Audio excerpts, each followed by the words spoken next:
पार्वती पदे हर हर महादेव। आप सभी को सावन शिवरात्रि की बहुत बहुत शुभकामनाएं। एवरीवन, राधे राधे। आज के वीडियो में मैं आपको सावन शिवरात्रि की बहुत सरल पूजा विधि बताऊंगी। तो देखिए, अगर आप मंदिर में जाके पूजा करके आती हैं तो भी इसी विधि से पूजा करनी होती है, और अगर घर पर आप भगवान शिव शंकर की पूजन करते हैं तो सावन शिवरात्रि के दिन इसी तरह पूजन किया जाता है। तो देखिए, सावन शिवरात्रि के दिन सुबह सुबह स्नान आदि करने के बाद हम एक चौकी लगा लेंगे। चौकी पे हम सफेद रंग के वस्त्र बिछा लेंगे। इसके ऊपर थोड़ी सी फूलों का आसन देंगे। इसके बाद हम शिव परिवार को विराजमान करेंगे। तो देखिए, जो मैंने फोटो ली है, भगवान शिव शंकर के साथ साथ गणेश जी, कार्तिकेय और माता पार्वती भी विराजमान है। तो सभी का पूजन हम यहीं पे कर लूंगी। आप चाहे तो अलग से माता पार्वती और गणेश जी को विराजमान कर सकते हैं। तो देखिए, आप चाहे तो कलश स्थापना कर सकते हैं। कलश स्थापना करना बहुत शुभ होता है। अगर आप ना चाहे तो बिना कलश स्थापना करके भी आप शिवरात्रि की पूजन आप कर सकते हैं। तो देखिए, सावन शिवरात्रि के दिन पार्थिव शिवलिंग यानी मिट्टी का शिवलिंग बनाकर पूजा करना बहुत शुभ माना जाता है। तो शिवरात्रि के दिन आप पार्थिव शिवलिंग बना के भी आप पूजन कर सकते हैं, या फिर अगर आपके मंदिर में शिवलिंग विराजमान है तो उनका भी पूजन आप कर सकते हैं।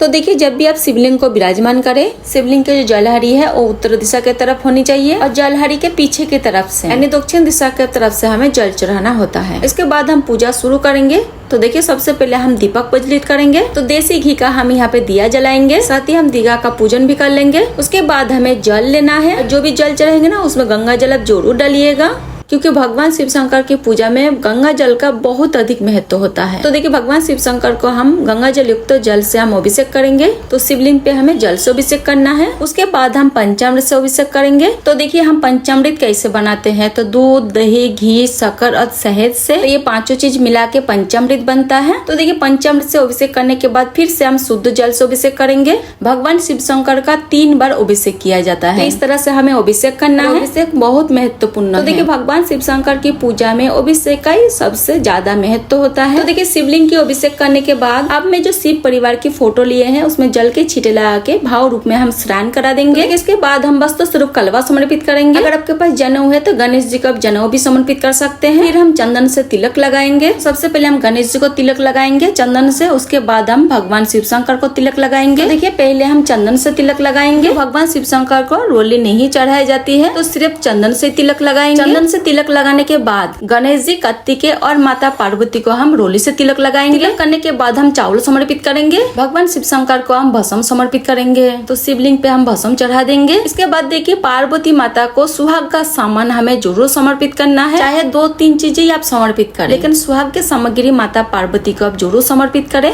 क्योंकि माता पार्वती सुहाग देने वाली, सुहाग को बढ़ाने वाली होती है। इसीलिए सुहाग सामग्री आप जरूर समर्पित कर दे। और माता पार्वती को लाल रंग के चुनरी आप जरूर समर्पित करें। तो देखिए, अभी सावन का महीना है, तो माता पार्वती को आप हरे रंग के चुनरी भी समर्पित कर सकते हैं। इसके बाद देखिए, हमें बेलपत्र चढ़ाना है। तो देखिए, बेलपत्र शिव पूजा में बहुत जरूरी होता है। तो देखिए, बेलपत्रों का जो टहनी होता है ना, उसको तोड़ के उल्टा बेलपत्र चढ़ाया जाता है, और जो बेलपत्रों का चिकनी साइड है ना, शिवलिंग को भगवान शिव शंकर को स्पर्श होना चाहिए। बेलपत्र जितने हो सके उतनी आप समर्पित कर सकते हैं। बेल पत्रों की कोई गिनती नहीं है। उसके बाद भगवान शिव शंकर को और गणेश जी को हम धूप समर्पित करेंगे। उसके बाद देखिए, फूल समर्पित करेंगे। तो देखिए, मेरे पास मादर का माला था तो माला समर्पित करेंगे। अगर आपके पास मादर का फूल है तो फूल भी आप समर्पित कर सकते हैं। उसके बाद गणेश जी को, माता पार्वती जी को हम लाल रंग के फूल समर्पित करेंगे, और भगवान शिव शंकर को हम सफेद रंग के फूल समर्पित करेंगे। हो सके तो भगवान शिव शंकर को आप सफेद रंग के फूल समर्पित करें। अगर आपको धतूरे का फूल मिल जाए तो बहुत अच्छी बात है। तो धतूरे का फूल आप जरूर समर्पित करें। मादार के धतूरे का फूल आप समर्पित करें। तो मादार का फूल अगर आपको ना मिले तो जो भी फूल आपको मिले वो आप भगवान शिव शंकर को समर्पित कर सकते हैं। तो देखिए, धतूरे का ये कांटा वाला फल आता है,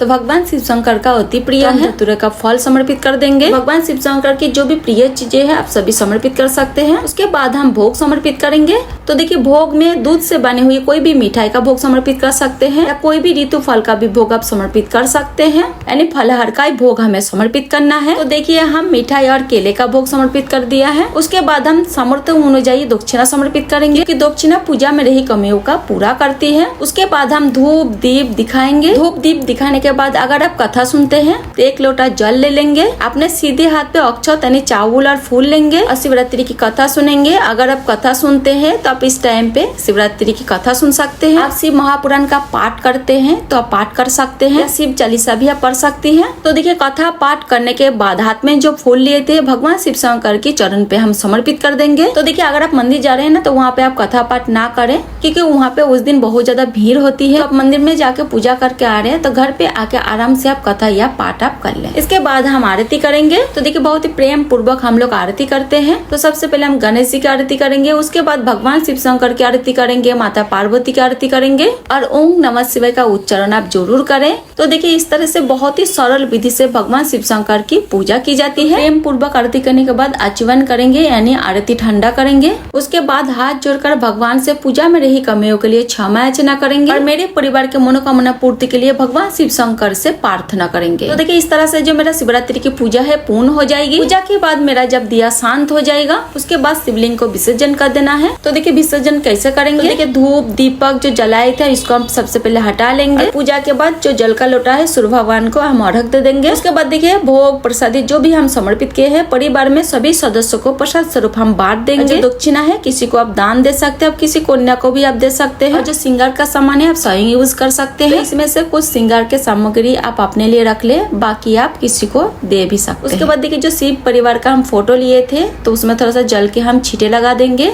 उसके बाद दोबारा हम मंदिर में विराजमान कर देंगे। जो पार्वती माता को हम चुनरी समर्पित किए थे वो आपके घर के मंदिर में जो भी देवी माँ विराजमान है उनको आप ओढ़ा सकते हैं। और जो हम कलवा समर्पित किए थे आप अपने हाथ में बांध सकते हैं या फिर आप अपने बच्चों को भी बांध दे सकते हैं। और जो शिव परिवार की फोटो है वो हम दोबारा अपने मंदिर में विराजमान कर लेंगे। उसके बाद देखिए जो भी फूल पत्ते आदि हम समर्पित किए थे आप चाहे तो जल विसर्जन कर दे या आप भूमि विसर्जन कर दे। देखिए अगर आपके अपनी जमीन है आप गड्ढा करके उस पर दबा सकते हैं, नहीं तो आप अपने घर में गमले के अंदर आप इस सामग्री को विसर्जित कर सकते हैं। तो देखिए शिवलिंग का विसर्जन हम कैसे करेंगे। तो शिवलिंग का घर पे विसर्जन करने के लिए कोई भी बड़ा सा एक बर्तन लेंगे और उसे हम जल से भर लेंगे। बाद देखिए जल में थोड़ा सा हम गंगा जल मिला लेंगे और थोड़ा सा हम पुष्प मिला लेंगे। इसके बाद देखिए शिवलिंग को ओम नमः शिवाय का लगातार जप करते हुए शिवलिंग को हम इस जल में विसर्जित कर देंगे। तो देखिए मिट्टी से बने हुए शिवलिंग है तो बहुत जल्दी जल में घुल जाएंगे। तो देखिए जब भी ये शिवलिंग घुल जाएंगे तो हम इस जल को कोई भी पौधों में डाल देंगे। और देखिए इस जल को तुलसी के पौधों में नहीं डालना है, बाकी किसी भी पौधों में आप डाल सकते हैं। उसके बाद देखिए जो भी दूध या पंचामृत आप चढ़ाए हैं, जो भी चीजें या पात्रों में है, जो भी चीजें हैं शिवलिंग के साथ में हम विसर्जित कर देंगे। इस तरह से घर पर ही बहुत आसानी से शिवलिंग का विसर्जन हो जाता है। तो देखिए भगवान शिव शंकर की पूजन बहुत सरल विधि से की जाती है, क्योंकि भगवान शिव शंकर बहुत सरल और भोले होते हैं। थोड़ी सी पूजा थोड़ी सी प्रयास से प्रसन्न होकर मनोकामना को पूर्ण करते हैं। तो आप भी शिवरात्रि के दिन भगवान शिव शंकर की पूजन आप जरूर करें ताकि आपके ऊपर भगवान शिव शंकर की कृपा बने रहे। तो देखिए शिवरात्रि की बहुत सरल और संपूर्ण विधि है। आपको अगर पूजा विधि पसंद आई हो तो प्लीज वीडियो को लाइक आप जरूर करना। सरल पूजा विधि वीडियो देखने के लिए मेरे चैनल को सब्सक्राइब आप जरूर करना। फिर मिलते हैं किसी और वीडियो के साथ, तब तक के लिए पार्वती पदे हर हर महादेव। राधे राधे।